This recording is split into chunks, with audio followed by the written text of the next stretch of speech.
Silent City is a walk through my hometown of Oxford after dark as the imaginings of the night come out to play.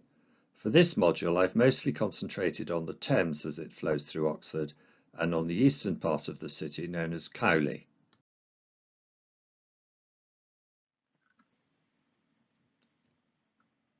When this module began, I was ready to go big.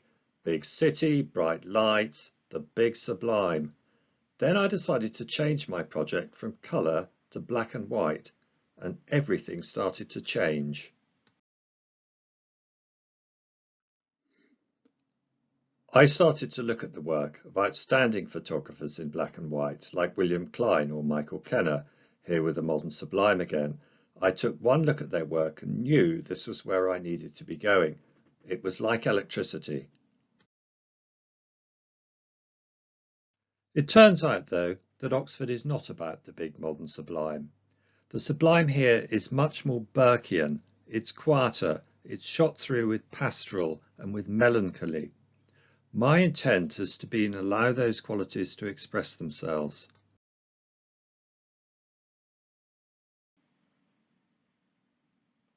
So my walks along the Thames this summer have become more of an exercise in quiet suggestion and ambiguity. The important thing is to get the framing just right in order to answer Berger's question, is this image worth recording?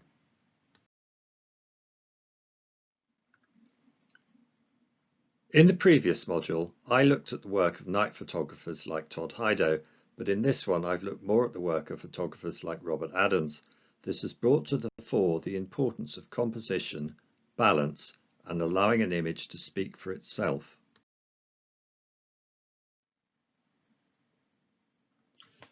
The uncanny is another aspect of the sublime, that feeling of uncertainty that can arise when long-forgotten memories surface and are re-experienced through now adult eyes.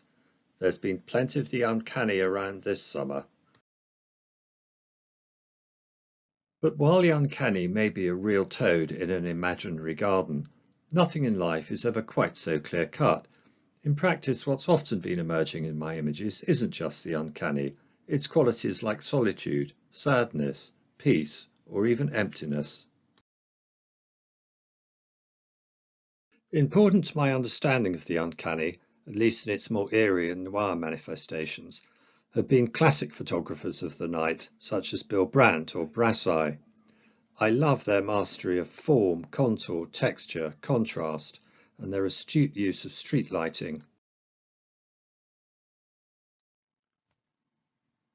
Depicting Oxford's inequalities is an important part of this project.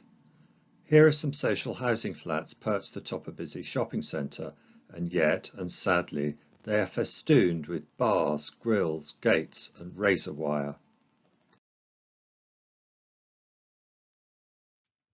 Why do we choose to live like this? On the left, a new hall of residence for students, but it looks like a prison block. On the right, a semi-derelict car park that's now become notorious as a spot for suicides. My approach to deprivation has been inspired by the work of the American photographer Matt Black, who says that the work of a photographer is to reveal hidden things. I can really relate to Black's straight up, no bullshit approach to his practice.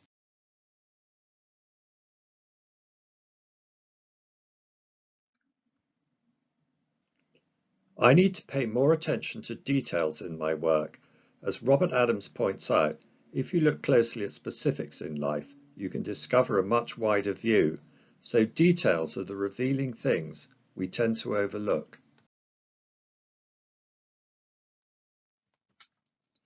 Details can help to suggest human presence by its absence, so they're elusive.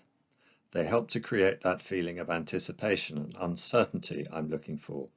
If I put people in my images, then the story becomes all about them, and that's not the story I want to tell. Part of this module has been all about thinking of audiences.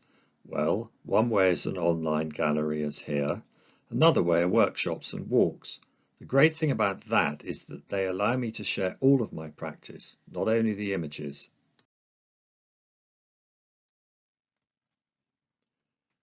Two other ways of reaching an audience are booklets, like short waits, which I printed at the beginning of this module, and then there are zines, simple, inexpensive, and great for publicity.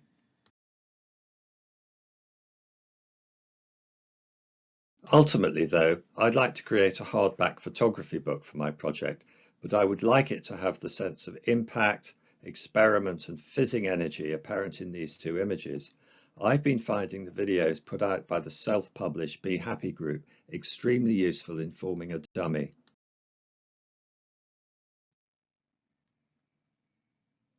So where to next? Well, I need to learn how to see in black and white, like Kenner and Adams here.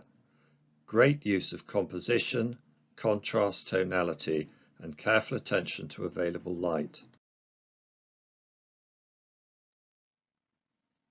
During the pandemic, it's been as if everything suddenly stopped and all the people suddenly disappeared. Even so, it's been a great privilege to be able to go out and show these strange times as I found them, not as I may have wanted them to be.